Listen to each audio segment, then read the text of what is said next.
E agora, voltamos com Verdade ou Mito, no Nat Geo. Lamas queria respostas.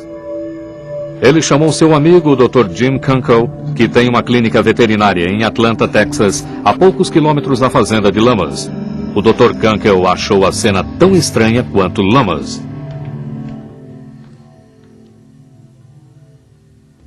Parecia que o cão tinha sofrido uma incisão cirúrgica. Há um corte que percorre toda a coluna vertebral, desde a parte traseira dos ombros até os quadris, onde ela foi removida. A língua dele foi cortada fora.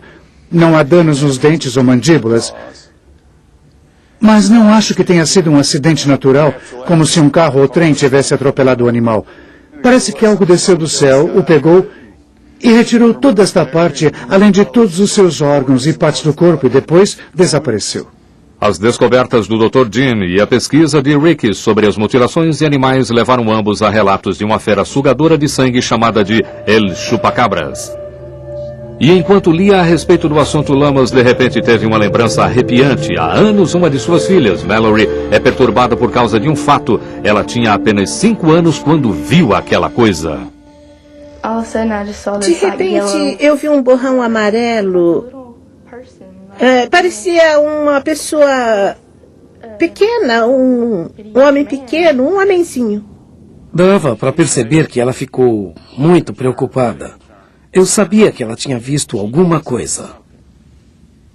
Pelo que ele viu em sua fazenda e as descrições de ataques acontecidos em todo o mundo, Rick Lamas acredita que o chupacabras pode ter sido o responsável pela morte de Dudley. É um caso atrás do outro de ataques de chupacabras. É preciso estudá-los, porque já aconteceram vários casos. E existem várias possibilidades. Ou existe alguma forma de paranormalidade criptozoológica acontecendo, ou só pode ser algum tipo de culto satânico onde realizam mutilações. Mas, por melhor que essa prova se encaixe, há um problema com a explicação de culto satânico. O FBI passou anos à procura de qualquer tipo de pista que levasse a cultos satânicos e jamais encontrou nada além de mal-entendidos e histeria. Um relato de mutilações animais de 1980, financiado pelo Departamento de Justiça americano, concluiu que todas as mortes eram resultado de causas naturais. Mas isso não liquidou o problema. Ao contrário, isso convenceu algumas pessoas que o governo estava cobertando uma verdade terrível. Alienígenas tinham feito aquilo. St. Paul, em Alberta, Canadá, é um dos primeiros lugares do planeta a convidar alienígenas para visitá-la. Esta plataforma de aterrissagem foi construída em 1967. A cidade, com um bom coração, assumiu sua fama de central de OVNIs. Porém, alguns fazendeiros vizinhos não estão muito felizes com isso. O fazendeiro Ken Gallas chamou Fern Benzel, o consultor sobre mutilação de gado mais famoso do Canadá, para investigar uma vaca encontrada morta em estado impressionante. Era um dia como o de hoje quando eu a encontrei. Com certeza não foi um predador. Não posso garantir isso, porque pela maneira que aquilo foi feito e a maneira com que os cortes foram feitos, aquilo não era obra de um animal. Ou é humano ou algo sobre-humano. Benzel já tinha visto cenas como esta antes. Ele já investigou mais de 100 casos de suposta mutilação nos últimos 8 anos. Em muitos casos, a terra ao redor da carcaça parecia chamuscada por algo desconhecido e há outras semelhanças. Normalmente não há sangue ou há muito pouco. As incisões parecem ter sido feitas a laser.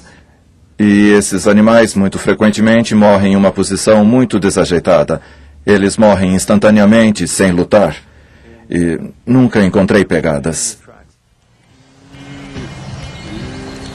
Em uma fazenda ali perto, o fazendeiro Russell Yaseiko ainda está chocado com a cena terrível que ele encontrou em seu pasto. Encontrei a vaca e pensei que algo tinha acontecido ou que talvez ela tivesse morrido de causas naturais. Porém, quando a contornei, notei que suas partes inferiores tinham sido cortadas e estava muito ruim. Aquilo começou a me assustar e fui para casa e chamei minha mulher para ver, só para me certificar de que eu não estava vendo coisas. E ela estava mutilada mesmo. Benzel afirma que a terra ao redor desses locais é muitas vezes radioativa e ele usa um detector de metais para recolher provas que possam fornecer pistas. Ele não acha que isto seja obra de seres humanos ou predadores, mas ele não gosta de especular além disso. Então, será que essas mutilações são obra dos chupacabras?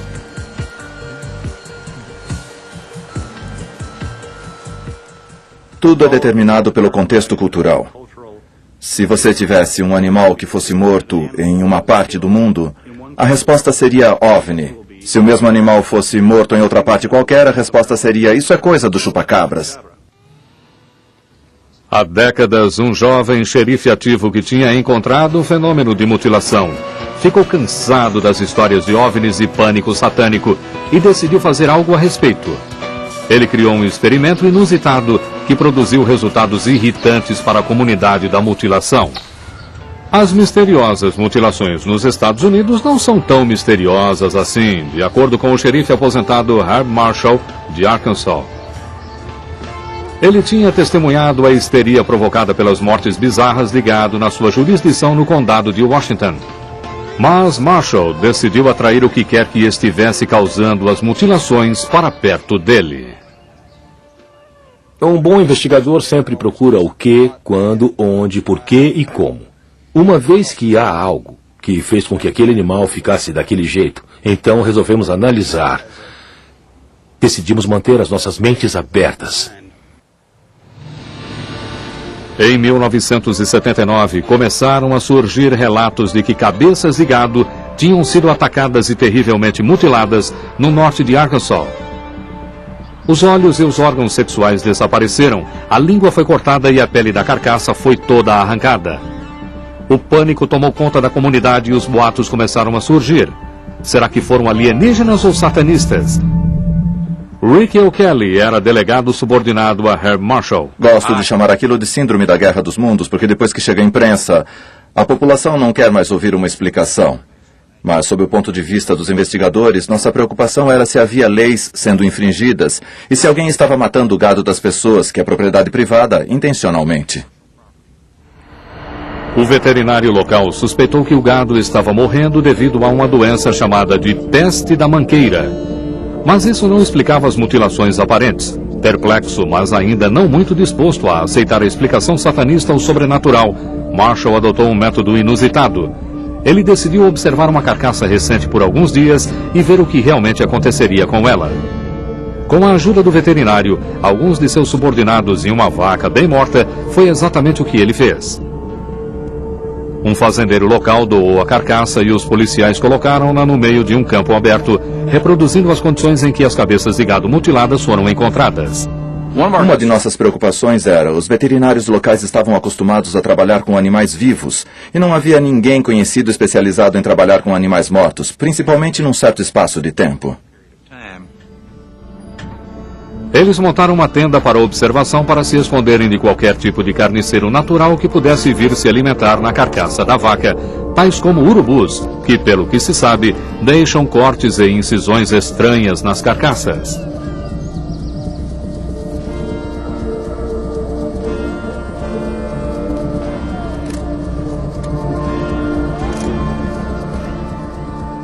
Então o grupo deu início à tocaia mais estranha do mundo. Colocamos 2 oficiais ali e trabalhamos em turnos. Nós tentamos trabalhar em turnos de 8 a 10 horas e eles observaram o animal 24 horas por dia, dia e noite. Durante as primeiras horas de vigilância, as câmeras filmaram um inchaço significativo na carcaça. Se o animal ficar lá jogado, principalmente durante o verão, com o calor chegando a quase 38 graus centígrados, dentro de 24 horas esse animal vai estar bastante inchado. Em turnos, os policiais observaram o animal durante toda a noite. O corpo da vaca continuou a se expandir.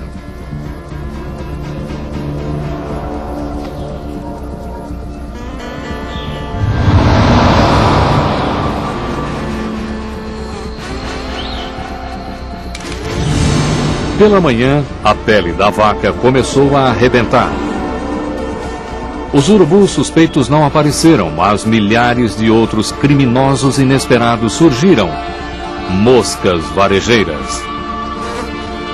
Depois que o animal tinha inchado bastante e os gases tinham forçado a expulsão de vários órgãos e outras partes de dentro para fora, as moscas varejeiras limparam tudo bem rapidamente.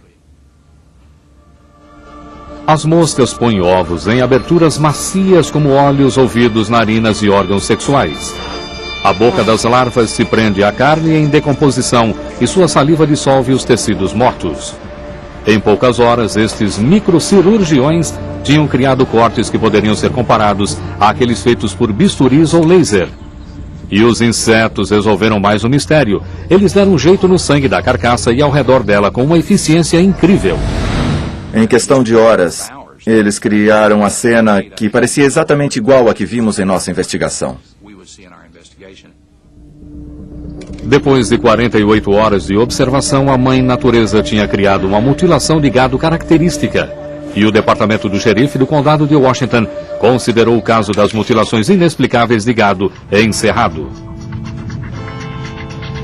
Diane Belleg, veterinária de Arkansas, diz que os resultados obtidos pelo xerife Marshall e sua equipe são tão válidos hoje quanto foram em 1979. Belleg diz que até os ferimentos mais esquisitos, como aqueles sofridos pelo cão Dudley, podem ser explicados por predadores conhecidos.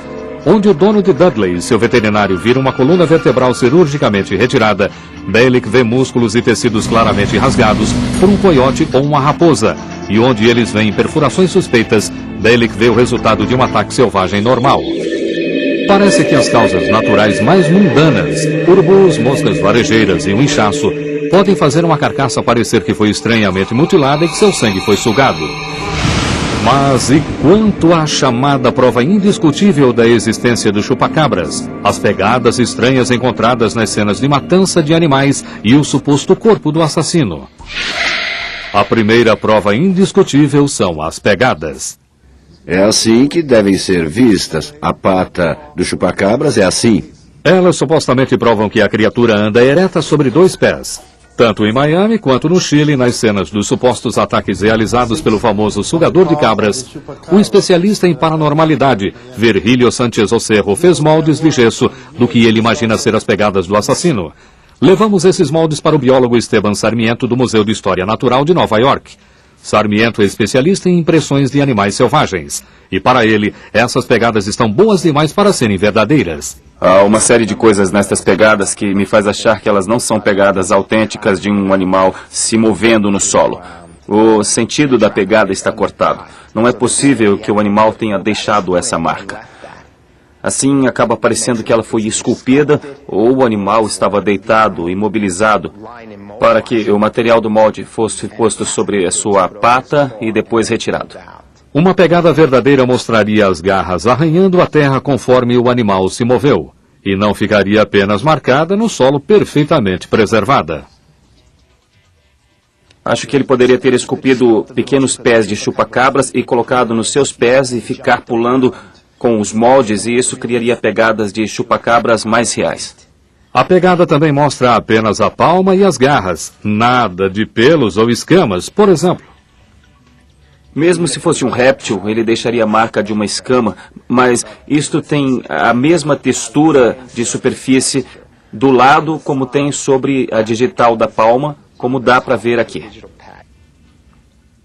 E existe mais um sinal revelador de que as pegadas podem ter tido uma origem humana.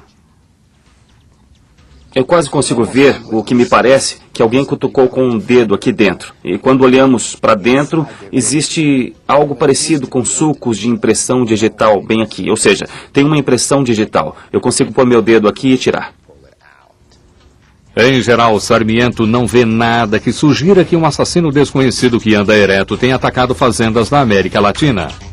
Mas talvez alguns falsificadores tenham feito isso. Não há maneira de dizer, a partir destas duas marcas, que o animal seja bípede, quadrúpede, que ande sobre 2 patas, ou ainda que tenha várias patas. Só com a prova deste molde, que não nos oferece muita credibilidade, eu não acredito que o animal exista. As pegadas não parecem ser reais, mas e a prova indiscutível mais sensacional? a carcaça de um suposto chupacabras. Para os defensores do chupacabras, esta ossada, encontrada no auge dos ataques na Nicarágua em 2000, oferecia a melhor promessa. Quando ela foi apresentada, os cientistas da Universidade da Nicarágua em León ficaram ansiosos em examinar a descoberta. O Dr. Edmundo Torres é o vice-presidente de pesquisa e ele organizou a autópsia do suposto chupacabras. Ficamos muito animados frente à possibilidade de que a fera pudesse ser uma nova espécie. A carcaça foi apresentada pelo fazendeiro Jorge Luis Talavera, que tinha atirado em uma criatura em fuga depois de ter matado seu gado. Embora eles soubessem quase que imediatamente com o que estavam lidando, mesmo assim os cientistas trabalharam durante 2 dias na ossada para garantirem que não haveria enganos. Eles reconstruíram o esqueleto, depois mediram e examinaram a estrutura óssea completa. Nós medimos o comprimento da coluna vertebral, a cauda, a região pélvica e torácica. Eles reduziram as possibilidades. Dos pelos em sua pele e suas glândulas mamárias, eles sabiam que a criatura era um mamífero. Seus dentes eram compactos e sólidos e sua boca definitivamente não foi formada para sugar sangue. Depois, os cientistas compararam o crânio da ossada de Talavera com um exemplar daquilo que eles desconfiavam desde o início ser o suspeito, canes familiares. Como podem ver, o crânio de um cachorro é idêntico ao do animal que foi trazido para cá. A conclusão era simples. O animal era um cachorro comum. A universidade imediatamente convocou uma coletiva de imprensa para relatar suas descobertas na esperança de abrandar os medos sobre o chupacabras. Ao invés disso, eles foram recebidos com hostilidade. Algumas pessoas na plateia vaiaram e disseram palavras agressivas. Algumas pessoas acharam que tínhamos sequestrado o animal. Elas se sentiram traídas quando perceberam que o suposto chupacabras era apenas um animal doméstico comum. A reação foi tão violenta que alguns cientistas chegaram a temer por suas vidas. Tão estranha quanto lamas.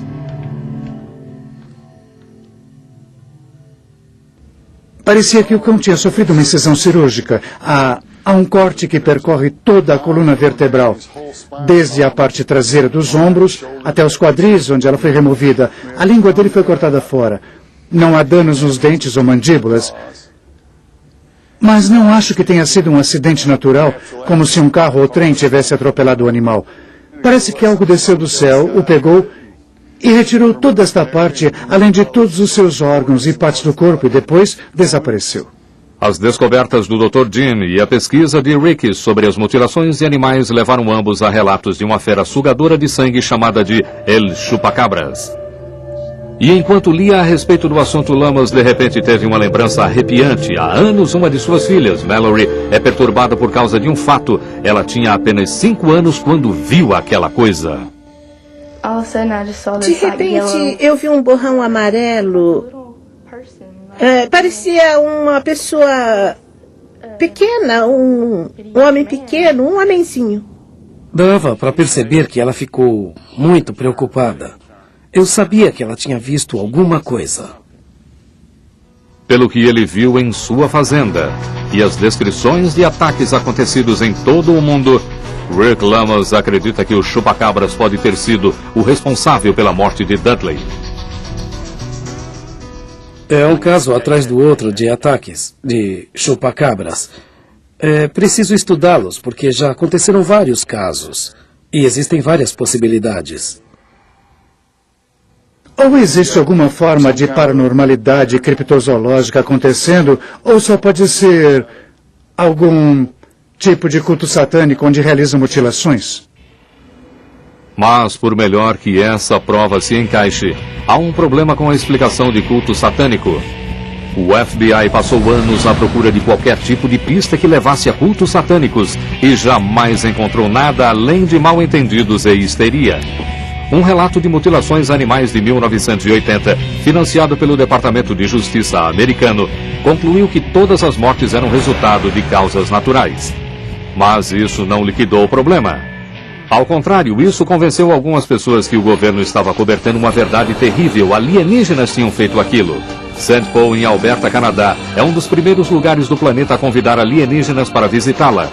Esta plataforma de aterrissagem foi construída em 1967. A cidade, com um bom coração, assumiu sua fama de central de OVNIs. Porém, alguns fazendeiros vizinhos não estão muito felizes com isso. O fazendeiro Ken Gallas chamou Fern Benzel, o consultor sobre mutilação de gado mais famoso do Canadá, mas levaram ambos a relatos de uma fera sugadora de sangue chamada de El Chupacabras. E enquanto lia a respeito do assunto, Lamas de repente teve uma lembrança arrepiante. Há anos, uma de suas filhas, Mallory, é perturbada por causa de um fato. Ela tinha apenas 5 anos quando viu aquela coisa. De repente, eu vi um borrão amarelo.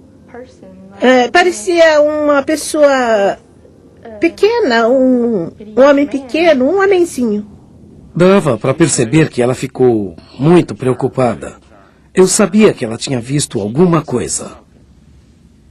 Pelo que ele viu em sua fazenda e as descrições de ataques acontecidos em todo o mundo, Rick Lamas acredita que o chupacabras pode ter sido o responsável pela morte de Dudley. É um caso atrás do outro de ataques de chupacabras. É preciso estudá-los, porque já aconteceram vários casos. E existem várias possibilidades. Ou existe alguma forma de paranormalidade criptozoológica acontecendo, ou só pode ser algum tipo de culto satânico onde realizam mutilações? Mas, por melhor que essa prova se encaixe, há um problema com a explicação de culto satânico. O FBI passou anos à procura de qualquer tipo de pista que levasse a cultos satânicos e jamais encontrou nada além de mal-entendidos e histeria. Um relato de mutilações animais de 1980, financiado pelo Departamento de Justiça americano, concluiu que todas as mortes eram resultado de causas naturais. Mas isso não liquidou o problema. Ao contrário, isso convenceu algumas pessoas que o governo estava cobertando uma verdade terrível. Alienígenas tinham feito aquilo. St. Paul, em Alberta, Canadá, é um dos primeiros lugares do planeta a convidar alienígenas para visitá-la. Esta plataforma de aterrissagem foi construída em 1967. A cidade, com um bom coração, assumiu sua fama de central de OVNIs. Porém, alguns fazendeiros vizinhos não estão muito felizes com isso. O fazendeiro Ken Gallas chamou Fern Benzel, o consultor sobre mutilação de gado mais famoso do Canadá, para investigar uma vaca encontrada morta em estado impressionante. Era um dia como o de hoje quando eu a encontrei. Com certeza não foi um predador. Não posso garantir isso, porque pela maneira que aquilo foi feito e a maneira com que os cortes foram feitos, aquilo não era obra de um animal. Ou é humano ou algo sobre-humano. Benzel já tinha visto cenas como esta antes. Ele já investigou mais de 100 casos de suposta mutilação nos últimos 8 anos. Em muitos casos, a terra ao redor da carcaça parecia chamuscada por algo desconhecido e há outras semelhanças. Normalmente não há sangue ou há muito pouco. Parecia uma pessoa pequena, um homem pequeno, um homenzinho. Dava para perceber que ela ficou muito preocupada. Eu sabia que ela tinha visto alguma coisa. Pelo que ele viu em sua fazenda e as descrições de ataques acontecidos em todo o mundo, Rick Lamas acredita que o chupacabras pode ter sido o responsável pela morte de Dudley. É um caso atrás do outro de ataques de chupacabras. É preciso estudá-los, porque já aconteceram vários casos. E existem várias possibilidades. Ou existe alguma forma de paranormalidade criptozoológica acontecendo, ou só pode ser algum tipo de culto satânico onde realizam mutilações? Mas, por melhor que essa prova se encaixe, há um problema com a explicação de culto satânico. O FBI passou anos à procura de qualquer tipo de pista que levasse a cultos satânicos e jamais encontrou nada além de mal-entendidos e histeria. Um relato de mutilações animais de 1980, financiado pelo Departamento de Justiça americano, concluiu que todas as mortes eram resultado de causas naturais. Mas isso não liquidou o problema. Ao contrário, isso convenceu algumas pessoas que o governo estava cobertando uma verdade terrível. Alienígenas tinham feito aquilo. St. Paul, em Alberta, Canadá, é um dos primeiros lugares do planeta a convidar alienígenas para visitá-la.